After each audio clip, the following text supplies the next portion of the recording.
da árvore. Quem que é? O Ian. Não, eu não. Pode falar Ian que daqui. Que feio. Oh, caiu. Quem é então? Fala lá. A rena. Que lindo. Que mais? Sabe quem esconde aqui? É o urso. O urso comeu o esquimó. Comeu o esquimó. Tudo esquimó e derrubou o café no chão.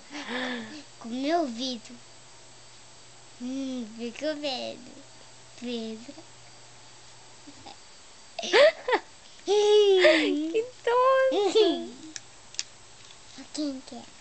Quem é? Quem é? Primeiro tem que falar. Acho que é... A terra. Terra?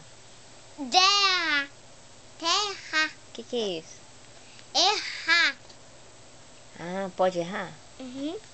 Então acho que é um husky siberiano. Um cachorrinho husky siberiano. Vai logo. Urso. É o ursinho que comeu o esquimó. Que maldade, amor. Ele pegou o esquimó. Deixa eu ver logo. Aqui. É o esquimó. Ai, esquimó. Vai, que mais? Aqui tem ali. Aqui. Não sai do carro de neve. Chama trenó. Só quem é? Acho que é um lobo. Não é um lobo, não. Quem é? É o Hobbit. O quê? Um Hobbit. Que é esse cachorro. Husky siberiano. Esse que não falou. É o husky. Por que tem congelado aí do gelo congelado? Deixa eu ver. Um pato. Uma baleia que quebrou.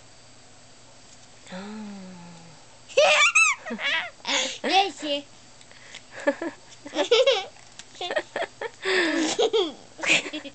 Por que tem escondido aqui?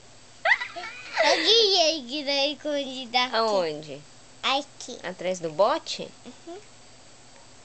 Acho que é uma baleia. Numa baleia. A gente já passou na baleia. Um tubarão, então. Não, tubarão. Olha quem que é. Quem é? Uma foca. Uma foca. Você sabe o que é? Que bacon. Pode ser. Que ela chama. Vai Por que tem logo. escondido? Atrás da bola. Que tá parecido